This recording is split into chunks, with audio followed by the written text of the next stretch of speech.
नीट UG 2026 परीक्षेतील कथित paper फुटी प्रकरणामुळे 3 मे रोजी झालेली परीक्षा अखेर रद्द करण्यात आली. नॅशनल टेस्टिंग एजन्सीने केंद्र सरकारच्या मान्यतेनंतर हा निर्णय घेतला असून प्रकरणाची चौकशी आता सीबीआय मार्फत केली जाणार आहे. देशभरातील तब्बल 22.79 लाख विद्यार्थ्यांनी परीक्षा दिली होती. वर्षभर मेहनत केल्यानंतर परीक्षा रद्द झाल्याने विद्यार्थ्यांमध्ये तीव्र नाराजी व्यक्त होते. आमच्या भविष्यासोबत खेळ झालाय अशी भावना अनेक विद्यार्थ्यांनी व्यक्त केली. दरम्यान आमदार रोहित पवार यांनी दोषींवर कठोर कारवाईची मागणी केली. हा प्रश्न फक्त एका परीक्षेचा नसून शिक्षण व्यवस्थेवरील विश्वासाचा आहे असं त्यांनी म्हटलंय. तर आता आपण सर्वजण बातम्या बघतोय की आता झालेली नीटची एक्झाम ही कॅन्सल होतीये आणि रीनीट एक्झामचाही विचार चालू आहे. पण ह्या सगळ्यामध्ये आम्ही आमच्या जेव्हा मोठ्या बहीण भावांची आमच्या सिनियर्सनी केलेली मेहनत याची राखरांगोळी होताना आम्ही पाहिली आहे. कारण आम्ही सुद्धा उद्या त्याच परीक्षा देण्याचा म्हणजे आमचा विचार आहे, आमचे स्वप्न आहेत. कारण नीटची एक्झाम ही समाजात डॉक्टर घडवण्याची असते आणि डॉक्टरला आपण सर्वजण देवाचं स्थान देतो. तर या अशा ज्या काही गोष्टी घडतात की जे खूप पैसेवाले लोक आहेत त्यांनी पेपर विकत घेतल्यासारखी त्याची गोष्ट आहे. त्यामुळे ही एक समाजाला लागलेली कीड आहे आणि हे सगळं कुठेतरी थांबलं पाहिजे.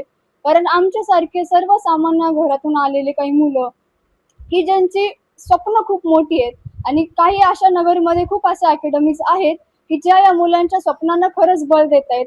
तर आमची मेहनत पण एक असं आम्हाला भीती वाटते की आमची मेहनत सुद्धा वाया जाऊ नये. त्यामुळे हे सगळं आज थांबलं पाहिजे.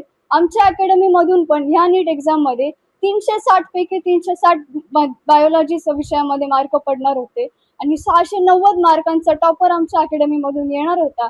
पण या सर्वाची आज राखरांगोळी होताना आम्ही आमच्या डोळ्यांनी पाहिली आहे. त्यामुळे हे सगळं थांबावी अशीच आमच्या सर्वांची इच्छा आहे. नुकताच सर्वांनी बातमी ऐकली असेल की नीटची एक्झाम कॅन्सल झाली आहे आणि रीनीटचाही विचार चालू आहे. पण किती दिवस मुलांनी याच लूपमध्ये अडकून परत एक्झाम द्यायची. त्यात त्या मुलांनी 2 वर्ष प्रयत्न केलेत, काहींनी तर 3 वर्ष प्रयत्न केलेत. शिक्षकांची एवढी मेहनत असती तर सगळ्यांची राखरांगोळी झाली आहे आणि एवढंच वाटतं की असं काही होऊ नये. आणि ज्या लोकांनी पैसे घेतलेत किंवा पेपर फोडलाय, नाही, चांगलं नाही हे अजिबात. आणि ही एक्झाम एक डॉक्टर घडवण्यासाठी आहे आणि आपल्या समाजात मोठे छान डॉक्टर्स बनवण्यासाठी ही एक्झाम आहे. पण अशा रीतीने सुरुवात नाही हो असं मला वाटतं. आजच आपण बातमी पाहिली की नीटची परीक्षा 3 मेची नीटची परीक्षा रद्द झाली आहे. आमच्या सिनियर्सने, आमच्या सुपर सिनियर्सने आमच्या समोर रात्री 1-1, 2-2 पर्यंत जागून कष्ट केले आहेत. त्यांच्यासोबत अकॅडमीतले सगळे शिक्षक सुद्धा इथेच असायचे. त्यांचे कष्ट, त्यांची मेहनत ही सगळी वाया गेली आहे. ती फक्त पैशामुळे. पैशावाल्या लोकांनी पेपर फोडले. त्या मुलांचे कष्ट 2 वर्ष केलेले कष्ट हे सगळे वाया गेले आहे. आता शासनाला माझी एकच विनंती आहे की हे सगळं कुठेतरी थांबलं पाहिजे. आता आपण नुकतीच बातमी पाहिली की नीटचा स्कॅम झाला आहे, नीटचा पेपर फुटला आहे. तर ज्या शिक्षकांनी तो पेपर फुटला त्यांनी ते पैसे देऊन पेपर फोडला आणि त्यांच्यातल्या काही विद्यार्थ्यांनी तो पेपर पाहून लिहिलाही. पण त्या विद्यार्थ्यांनी काय करायचं की ज्या विद्यार्थ्यांनी तो पाहून लिहिला नाही त्यांनी स्वतःच्या 2-3 वर्षाच्या प्रयत्नातून त्यांनी इतके सगळे मार्क्स मिळवले आणि शिक्षकांनी इतकी रात्रंदिवस मेहनत केलेली विद्यार्थ्यांसोबत देखील ती कुठे जाईल. मी एका सर्वसामान्य घरातून आलेली, माझंही स्वप्न डॉक्टर होण्याचं आहे. जर असंच होत राहिलं तर हे किती दिवस चालणार, आम्ही काय करायचं. आणि आमच्या सरांनी देखील खूप रात्रंदिवस मेहनत केलेली आहे. त्यासाठी 1:30 वाजेपर्यंत मुलांची स्टडी घेतलेली आहे. हे सगळं कसं होईल आणि हे कुठेतरी थांबलं पाहिजे. मी शासनाला ही एक विनंती करते की हे सगळं थांबवलं पाहिजे म्हणून. पोपट पिटेकर, नवराष्ट्रामध्ये आपलं सर्वांचं स्वागत. नीट 3 मे रोजी झालेली नीट परीक्षा आता रद्द झालेली आहे आणि त्याचा कुठेतरी फटका मोठ्या विद्यार्थ्यांना आणि पालकांना बसल्याचं आपल्याला पाहायला मिळतंय. सर, काय सांगाल? नीट परीक्षा रद्द झालेली आहे. नीट परीक्षा रद्द झाली आहे हे खरं तर कुठल्या यंत्रणेचं अपयश आहे हे ज्याने त्यानं आता ओळखायला हवं. माझ्यासारख्या एका प्रामाणिक शिक्षकाला फक्त एवढंच वाटतं की माझी त्या लेकरांनी जी रात्रंदिवस मेहनत केली आहे, आम्ही जी मेहनत केली आहे, आमच्यासारखे छोटे कोचिंग सेंटरवाले लोक जे फक्त पुस्तक, सरस्वती याचीच आराधना करतात आणि आमच्या मुलांना असामान्य बनवण्यासाठी प्रयत्न करतात, त्या स्वप्नांची राख रांगोळी या पैसेवाल्यांच्या दुनियेत होत आहे.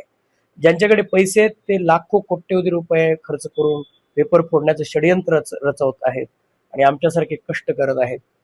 त्यामुळे खूप वाईट वाटतंय, परंतु मी माझ्या विद्यार्थ्यांना एकच सांगेन की आपण छत्रपती शिवरायांचे मावळे आहोत, लढणार आणि तोडणार, आणि सत्य एक ना एक दिवस या ठिकाणी नक्कीच यश प्राप्त करेल. खरं तर आता ही परीक्षा विद्यार्थ्यांना पुन्हा द्यावा लागणारी आहे. कुठेतरी याचा फटका विद्यार्थ्यांना आणि याचा मनस्ताप पालकांनाही होत असल्याचं आपल्याला पाहायला मिळतं. निश्चितपणे आम्हालाही खूप म्हणजे याचं खूप दुःख आहे, कारण इतकी मेहनत घेतली. माझा 24 वर्षाच्या तपश्चर्येनंतर 360 पैकी 360 बायोलॉजीचा यावर्षी टॉपर निघतो आहे, आणि केमिस्ट्रीचे आमचे 170 अबाव मार्क्स येत आहेत, 160 अबाव फिजिक्सचे येत आहेत, 690 पर्यंत आमच्या कष्टांमुळे येणारा रिझल्ट होता. आता पुन्हा कसा पेपर निघेल, परत त्या मुलांचं टेम्परामेंट त्यांना खूप या आजच्या काळात मुलांना खूप जपावं लागतं. मला पालकांना सुद्धा मुलांबरोबर जागावं लागतं, त्यांना लक्ष ठेवावं लागतं, ते पॅनिक होऊ नयेत म्हणून. एकंदरीत सारं कुटुंब, पालकांचं, विद्यार्थ्यांचं, आम्हा शिक्षकांचं, आता आमचा सीझन संपलाय. आमची जी वर्षभराची जी तुंबलेली कामं आहेत, दुखणी आहेत, ती आम्ही सुट्यामध्ये करणार आहोत. आता ते सगळं संपलं, परत प्लॅन करायचा आहे. परंतु मी माझ्या पालकांना एवढंच सांगेन, मी तुमच्याबरोबर आहे. विद्यार्थ्यांना मी माझ्या जवळ घेणार आणि त्यांना परत कष्ट करण्याची या ठिकाणी उमेद देणार, आणि आम्ही परत लढूया. हे पहा, ही परीक्षा पेपर फोडणारे, त्यांच्यावरती लक्ष व्यवस्थित न देणारे, चोऱ्या करणारे, हे त्यांचं अपयश आहे. आम्हाला लढणाऱ्या छत्रपती शिवरायांच्या मावळ्यांना लढणं हा आमच्या रक्तातला गुण आहे, आणि आपण लढत राहू. माझ्या मुलांमध्ये सुद्धा तो गुण आहे, ते लढतील, आम्ही जिंकू परत पुन्हा. खरं तर ह्या सर्व संपूर्ण प्रकाराची आमदार रोहित पवार यांनी चौकशी करावी अशी सरकारकडे मागणी केलेली आहे. आता मी एक शिक्षक या नात्याने परत माझ्या कामाला लागलो आहे, परत पुन्हा पेपर काढतो आहे. मुलांच्या संकल्पना परत पुन्हा व्यवस्थित करावं लागेल. ते वेगवेगळ्या ठिकाणी फिरायला गेलेत, कुठे गावाला गेलेत, मामाच्या गावाला गेलेत, त्यांना परत गोळा करून आणून मी त्यांना परत पुन्हा त्या पद्धतीने शिकवणार आहे. कोण चौकशी करेल, कोण त्याच्यावरती बोलेल, त्यावरती कोण काय म्हणेल, हे याचा निकष लावण्याची, तपास करण्याची माझी कुवत नाही. माझं काम आहे कष्ट करणे, माझ्या स्वतःच्या घराला स्वाभिमानात ठेवावं म्हणून, त्या मुलांना त्यांची स्वप्न पूर्ण करावी म्हणून, आणि सरकारला सुद्धा त्यातील फुलना फुलाची पाकळी म्हणून टॅक्स भरणे हे माझं कर्तव्य आहे. एक छोटा कोचिंगवाला आहे मी त्या फंदात पडणार नाही की कोणी चौकशी करावी की न करावी. हे फक्त ज्याच्या हातात हा पॉवर आहे, ज्यांच्याकडे ही शक्ती आहे, ज्यांना व्यवस्थित, अरे आम्ही इथे एक कॉपी होऊ देत नाही, तुमची एवढी मोठी यंत्रणा आहे, तुम्हाला नाही होऊ द्यायला पाहिजे. आता मागच्या वेळेस हे असं झालं होतं, तेव्हा कुठे काय झालंय, आता या वेळेस एवढं सगळं घडलंय, पुरावे आहेत, करा यांच्यावरती ऍक्शन घ्या. ज्यावेळी छत्रपती शिवरायांनी जी शिक्षा फरमावली, ती शिक्षा जोपर्यंत चोरांना दिली जाणार नाही तोपर्यंत चोरी थांबणार नाही. किंवा मग आम्हाला तरी सांगा, प्रामाणिक विद्यार्थ्यांना किंवा आमच्यासारख्या शिक्षकांना, हे सगळं बंद करा. कारण कोविड झाला साहेब, तुम्हाला माहिती आहे. त्याच्यानंतर माझ्यासारख्या छोट्या कोचिंगवाल्याला या मोठ्या शक्तींबरोबर लढण्यासाठी कितीतरी अपडेट करावे लागले. जेवढे पैसे कमवले तेवढे सगळे घालावे लागले. मला कॅमेरा घ्यावा लागला. मला माझ्या सगळ्या मुलांना तेवढ्या लेवलचं, या नॅशनल लेवलच्या ब्रँड बरोबर लढण्यासाठी तेवढ्या लेवलने द्यावं लागलं. माझ्याकडे शिकवण्याची ताकद होती, अभ्यास होता, पण ह्या बाकीच्या गोष्टी लागतात हे मला माहित नव्हतं, ते द्यावं लागलं. परंतु एवढी सगळं केल्यानंतर मुलं आता रिझल्ट देत आहेत, आणि हातातोंडाशी आलेला घास जर कोणाचा काढला तर कसं वाटत असेल. एखाद्याचा आलेला यश असं कुणी हिसकावून घेतलं तर त्याला कसं वाटत असेल. त्यामुळे मी माझ्या मुलांना मात्र नाउमेद होऊ देणार नाही. आपण लढूया, आणि माझा विश्वास आहे सरकारवरती की सरकार आता तरी जागं होईल, आणि बाकीच्या सगळ्या गोष्टी वेगळ्या आहेत. शिक्षण महत्वाचं आहे. या देशात शिक्षण टिकलं तरच हा देश टिकेल.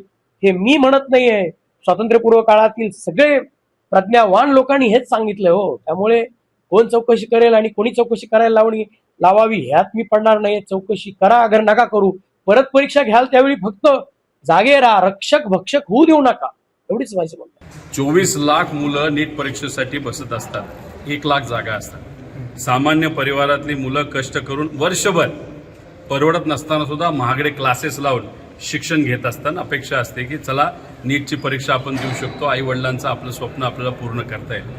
आणि हे होत असताना 2024ला सुद्धा नीटच्या बाबतीत पेपर फुटला, आणि यंदा सुद्धा आपण जर बघितलं तर 280 जे काही प्रश्न होतले त्यातले गेस्ट पेपरमध्ये म्हणजे जो काही आपला अभ्यासासाठी पेपर काढला जातो 180 प्रश्न त्यातून निघाले म्हणजे पेपर फुटलाच. याच्यामध्ये जो भ्रष्टाचार त्या ठिकाणी होतो आणि याच्यामुळे जे सामान्य लोकांच्या मुलांचे जे भवितव्य अडचणीत येतं, त्यामुळे कुठं ना कुठेतरी कारवाई करणं महत्त्वाचं आहे. ठीक आहे, पेपर कॅन्सल झाला असेल, पण याच्या मागे कोण जबाबदार आहे त्यांना धरा आणि अशी शिक्षा करा की उद्या धाडस नाही झालं पाहिजे या लोकांचं मुलांच्या भवितव्याबरोबर खेळण्याचं. लवकरच आता ही विद्यार्थ्यांना पुन्हा नीट परीक्षा द्यावा लागणार आहे, परंतु ह्याच्या तारखा कधी जाहीर होतात याकडे सर्व विद्यार्थ्यांचं लक्ष लागून आहे. पोपट पिटेकर, अहिल्यानगर.